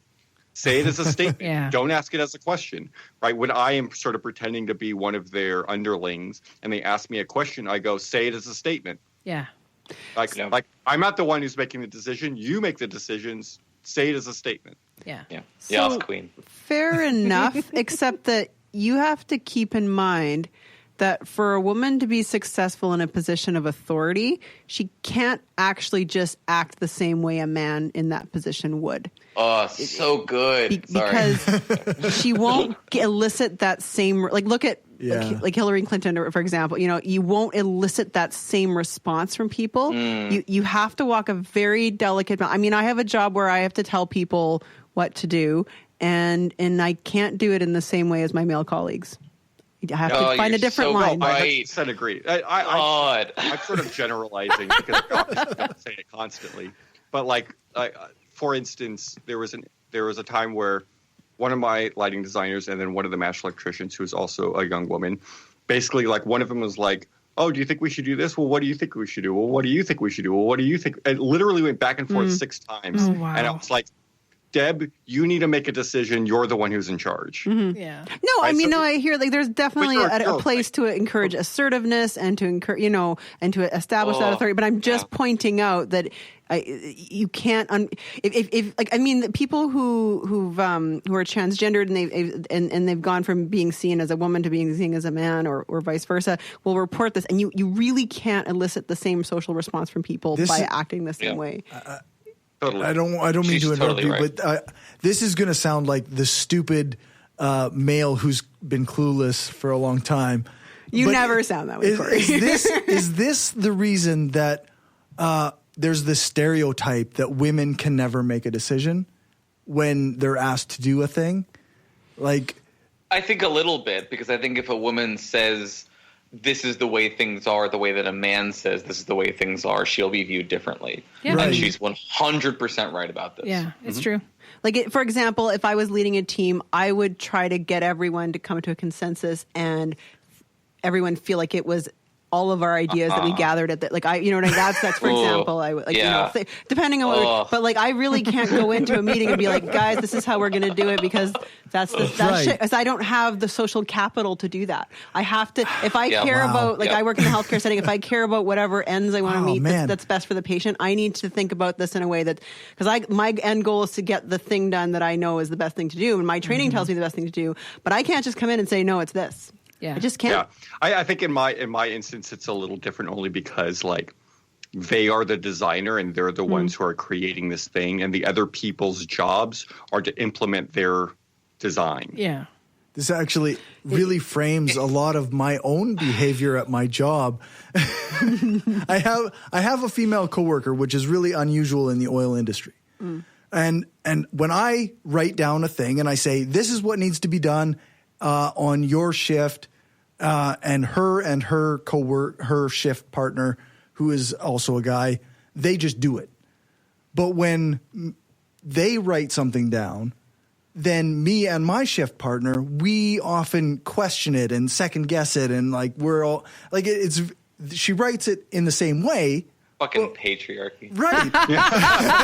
Right. But you're so sexist, Cory. We react in a different way. Like you do. It's not conscious, right? It's it frames my own behavior. None of your behavior is free, but this is one of the ones that's predictable. Right. Like if I don't end an email where I'm saying, okay, guys, this is how it's going to be. If I don't end the email with, please let me know if you have any questions or concerns, I'm going to get shit on. I know this. So I want to buy you a drink like, every time I think about the fact that like women have to deal with this shit. Like I teach logic and persuasion, and like I can teach you like here are the rational arguments, but I also have to teach you that like within a societal situation where you are located in a variety of factors will impact how people hear what you are saying. And you are 100% right that the women in this world and I don't need your validation to know that. No. And you don't have validation. But like I 100% want to back you up. Like for any man who's listening to this thinks that you're like talking as a woman, like fuck you. Like seriously. They can think that if they want. It's not right. Pitch it differently. And like she's right. She's 100% right. And I cede the rest of my time to the women who will tell you these stories. It's true. It's just how it goes. It's just, I don't know. Like I was talking to my boss. Like I had a situation where I was like, I'm hired for technical expertise in radiation therapy. That's what I'm supposed to do. And I was asked to consult, and I was like, no, you guys shouldn't do this. The image quality is going to be shit. Like, this is my job. This is the thing. And people for whom like, this was not their area of expertise overrode me and did something totally different. And I remember going to my boss and being like, I don't understand. The image quality was shit. I was right. Why? And he's like, Lisa, I gotta tell you, like, being right counts for maybe 1%. You gotta have the social capital to do what you want to do, and it's true. And actually, you gotta figure out how to accomplish what you need to accomplish. Yeah. Every time you walk into a room, you probably have to prove that you know what you're talking about, right? Yeah. Like this is predictable, for fuck's sake. And I literally never know what I'm talking about, and I never have to prove it. Right? I'm a white male, and I get handed jobs, like hand over fist. It's stupid, and like I can't. I have to make light of it because otherwise we all just end up crying. But like, 100%, I think fucked up. I don't know if you saw. I think it came out maybe 4 or 5 years ago. Tina Fey wrote I think it was an introduction to her book or something. Anyways, it's basically an article, huh? Her book, Bossy Pants. Yes, and I think it's all over the internet. Anyways, and she talks about how like the advice she gives women is just be hyper competent. Just like, you know, if there's like you know, they had, and that's what I try to do is I just try to know things so that and eventually when you know enough stuff and you are indispensable enough, people will call you when there's a fucking problem because they know you might help them solve it. So you gotta push through it, and you gotta just learn as much as you can and be as competent as you can. That's what I would recommend. I know it. Like Master and Commander, that movie with Cuba Gooding Jr. And you know, it's like, you know, if you're in a minority position, you have to be perfect. You have to be exceptional in every way and flawless, and like no one can complain about any features of you. And then you can eventually build up enough social capital that you might help the other people to like not have to face that on a daily basis. Or it may not be enough at all. Obama. Obama. Perfect he example. was pretty successful. Come on. No, he didn't do too bad. Perception, and then but the guy, perception from a lot of other people. No, like, it's true. Like it was an atrocity the day he wore a brown suit. Yeah, and it's not. I don't remember it's not that. An accident. It's not an accident that because he wore a brown suit, and everyone also lost their What's shit. wrong with brown? I'm confused. Because every president always wore a blue or black suit, and he wore a brown suit once, and everyone lost their shit. Yeah. But like the reality is, the guy who built his popularity on birtherism towards Obama became the president after Obama. It's been such an insult for him. And he went out with such grace, though. Anyway, you know what I mean? They were so. Like, you know, I remember hearing that he told his staff to be as welcoming as possible. Don't, you know, no booby traps anywhere. No, none of that. Like, just do your jobs, and you know, so much dignity. That couple. It tells you everything you need to know about white lash, though. Yeah. Yeah. What's white lash? I'm not cool. You know, the pushback against having a black president. I appreciated the anti-Trump protesters when he went to Hawaii recently. The people that were holding signs saying "Welcome to Kenya." Yeah. I really, really enjoyed that. Sorry, how awesome and flawless was Michelle Obama? Oh yeah, like, she was probably to like in recent memory the best first lady we've ever had. Yes, I love her. And like, good news is, after all the violence, the impeachment, like there will be another Democratic president, Elizabeth Warren, Kamala Harris president, who you know. Who are you hoping to be president? Sorry. Elizabeth Warren. I think it's Warren and Harris. Kamala Harris is. That would be pretty awesome. Warren would be awesome. Isn't she like old and shit? She is, but not too old. And let's not be ageist. I love her. I love her. She understands economic inequality, and economic inequality is the linchpin that we need to be working on in America. She's an actual fucking smart person with balls, and a backbone. I don't know what else to say about it. That's why when people were before Clinton, Hillary had a running mate, people were like, "Oh, it should be Warren." I was like, "No, it shouldn't. Warren is doing great work in the Senate right now. Yes. It should be Warren as president." Not Warren as VP. Yeah. And Warren didn't need to be tainted by Clinton, honestly, in people's dislike for her. I'm sorry. Yeah. And she brings in the Bernie bros, and we just need to keep pushing a woman for president because, for fuck's sake, this is embarrassing. It's about fucking time. Well, it shouldn't be a woman for a woman's sake. It should be a good woman. If Warren gets elected... It's not a woman for a woman's sake. It's there are a vast number of competent women, and it's inappropriate that we haven't achieved this. And the fact that we picked a sex offender instead is I would take any new low. Any competent person at this point. I don't care race, gender, a dead body, species, a body of care water, body of water. So when Warren gets elected, are you guys going to change the name of your podcast? To Sunshine and Lollipops or something? Yes. I mean, there's always going to be a need for understanding the darkness that we all experience. Yes. And so, even in good times, we have to be, vigilant of how we cope with our existential crises.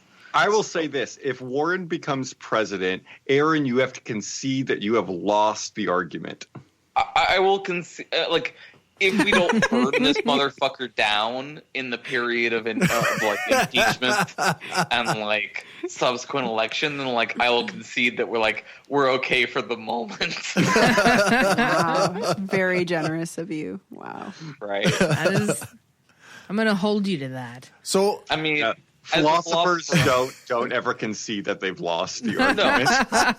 And our whole careers they adjust are their based arguments. on staking out extreme positions. So I'm going to hold this position till I die because that's my moral responsibility as a philosopher. But right, everything's fine. I'm Sartre. I haven't lived a sad day for the most part. I'm fine. Everything's great. But we all experience existential crises. So let's talk about it. Perfect. That's fair. So we're coming up on an hour and a half. Well, actually, we're a little past. Where can people find your stuff? We're on, I mean, everywhere that I exist on a way too many hours a day. We're on Twitter at ETV Pod, and we're you can find us on all the podcast catchers at Embrace the Void, and we're on Facebook at Embrace the Void. And if you really, really, really love arguing, and especially if you're a conservative, because we need more conservatives, I have an argument group called Monster Island on Facebook. Make sure you answer all the questions, and I will accept you immediately, and we want your conservative voices. So check us out. I had to leave that group. Why? It's horrifying. It's not okay. I'm very interested now. I might be joining. I'm writing that down. I could not stand it. Essentially, the group answer all about questions, or I won't invite you. If you just say, "Are you a bot?" No, I won't invite you because the bots have figured out that question now. So answer the question about morality. The whole group is all about being able to sort of engage in debate and arguing. But the only thing we don't tolerate is personal attacks. Yeah, and it's based on a libertarian model, so I don't moderate any of it. So but it gets really awful. horrifying things happen. What's it called? Monster Island. Oh my god!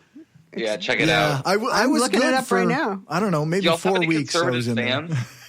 Yeah, I think conservative fans because we need conservatives. I doubt we have conservative fans, but it's possible. I am by far the most conservative panel member, and I don't know.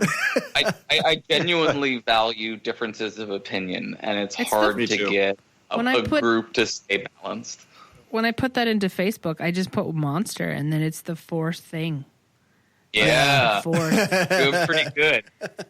It's so since this is a skeptical podcast, I've been trying to make an effort to try to help skeptics with one thing. I think that a lot of skeptics have this problem, and that is essentially being hypocritical skeptics, right? I think a true skeptic always questions everything and is willing to accept any possible answer, but also not willing to accept statements made by anyone without sort of substantial amount of evidence or the person being of an expert background, whatever that may be. And I spent years listening to Rush Limbaugh because I wanted to understand that perspective. Even though I disagree with 99% of what he said, I wanted to understand and be able to sort of listen and engage with that sort of perspective. And I listened to him for almost 10 years. Yeah. Wow. And so I hope as skeptics, we can all, in order to embrace that label, you have to be willing to embrace ideas that you may think that you wouldn't agree with. Can I quickly read a quote by Isaac Asimov? One of my favorite quotes about By all means. I believe in evidence. I believe in observation, measurement, and reasoning confirmed by independent observers. I will believe anything, no matter how wild and ridiculous, if there is evidence for it. The wilder and more ridiculous something is, however, the firmer and more solid the evidence will have to be. I love that. Yeah, I love that. Consensual cannibalism. Yeah, that actually is how the quote ended. I cut it off a bit early, but yeah, that's true. Thanks for filling it's that not in. well known, but Asimov was really pro animatronics because he wanted to eat the rest of everyone. That's cool. So what a guy. We're gonna end this half of the show, but we don't normally do this. But if you guys have some extra time after the music break, we'd love to have you stay with us. Yeah, I mean, if you're okay with someone who's been drinking a lot of bourbon to stick around, I'm willing to stick around and refresh my bourbon. Yeah, there are literally 3 empty beer cans in front of Cory right now. That's great. I'm glad and to an energy drink. That's not beer. Stop lying. 3 servings of alcoholic beverage. Your beers mean nothing to me. Oh, this beer means nothing to anyone. Trust me. It's got clam juice in it. I don't know what to tell you. I drink it because it We're tastes Virginian. good. I'm just downing fits of Jim Beam. You have no idea. Well, okay. I need to get you some better bourbon. I'm too poor to drink real bourbon, so I drink bourbon that gets me drunk. Before we go and after, of course, everybody made fun of my beer. I have to say, like the other day, I poured a glass of just Clamato juice and ice after a workout, and I got home and I drank this, and it was the most sublime experience. Wait. Ever. Back way the fuck up, Iceman. What juice? Clamato. Juice from what? Clamato juice. It's like tomato and clam juice. juice. Yeah. Wait, what? Okay, wait, and then That's what- and then there's beer. that's the and then difference there's beer between a mixed in Bloody it. Mary and a Caesar. A Bloody Mary has tomato juice and a Caesar has Clamato juice. So this is like super savory. Somewhat. Tomato juice, clam juice. Just like it's a little some saltier. alcohol. It is Okay. the thing I that makes my existence worthwhile. Not your This is the alcohol children, you not drink your to bring it girlfriend. back from the alcohol you've drank. Yes. Yes. Exactly. Okay, so I'm gonna say this is where we'll take the break for music. For live listeners and patrons, you can enjoy the next few minutes, and we'll be back. Then at regular feed subscribers, this is where we'll end the Skeptic Studio. Remember to check out the Shift to Reason Radio next week to hear listener feedback, new patrons, and iTunes reviews. The music this week is Delirium by Lacuna Coil, Incinerate by Semblant, and Raising Hell by Bullet for My Valentine. I have not done a Hardcore Skeptic episode in approximately a month. Starting to feel Don't a you little feel bad about that in your Yes, heart, Cory? I absolutely do, actually. Judgy. So judgy. You can find all of those episodes at thehardcoreskeptic.com. We're still hoping to get enough for a conference, but right now it's looking rather bleak. If If you want to support a conference in Saskatchewan, then you can do that at gofundme.com/shift-2-reason-conference-2018. I haven't even looked at that thing recently. Oh, it hasn't even, because nobody's giving any money to it. I need to post it. I need to post, I need to go to the media about that, maybe. Do it, Angela. Do it. I saw that. Our local people do not want a conference bad enough. I'm starting to just feel like that's the case. Yeah. So you have a digital conference right here, though. That's true. That is true. Oh, I just had a thought. Okay. We'll talk about it later. You can check out the show notes at thebrainstormpodcast.com and our website, brainstormblog.net. Thanks to our financial supporters, Will, Aaron, Daryl, Destin Sucks, Lachlan, Lisa, Magnus, Michael, Nathan, Positively Skeptical, Rob, Stephanie, and now the Utah Outcasts. If you want to join their ranks and help the show grow, then you can do that at patreon.com/brainstormpodcast. You can join us live every second week when we broadcast live on Spreaker. You can find us at brainstormradio.net. Our next guest is Zach Law from the Zach Religion Cast. That's going to be a lot of fun. Thank you, Aaron. And thanks to GW. Thank you so much. For It's been a blast. joining us. You can find out more about their podcast at avoidpod.com. I'll put a link in the show notes at thebrainstormpodcast.com. Our regular notes at brainstormblog.net are still a work in progress. I am looking for people who will help me finish those. I will pay you.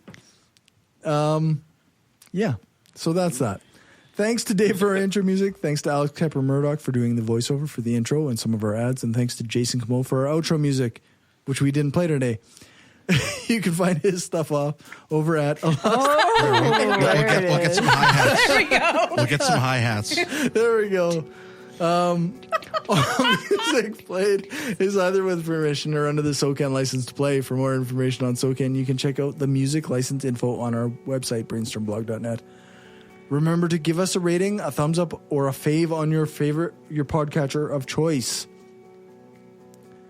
Join our Facebook group, like our page, follow us on Twitter, share the show, and spread the word. For live listeners, stick around for the after show. You can find us on Brainstorm. English is a thing I do. English. Brainstormafterhours.com and listen to the bonus content before it goes patron only. Thanks for listening, and remember, the truth matters.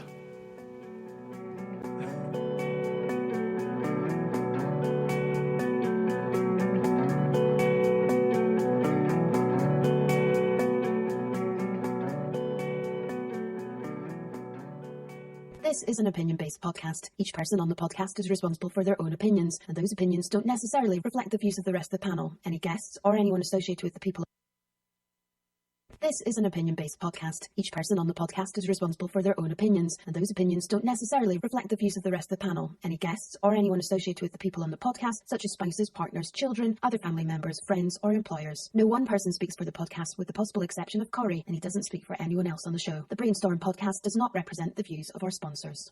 We just wanted to say thanks to everyone who listens to us, shares the show, gives us a rating on iTunes or Stitcher, or supports us through Patreon and Gumroad. We don't have a lot of interactions with our listeners, but what we have had proves that we attract some of the best people around. Smart, kind, and cool. An audience truly worthy of the titles hardcore and woo-free. Thanks for helping us make the world a smarter place.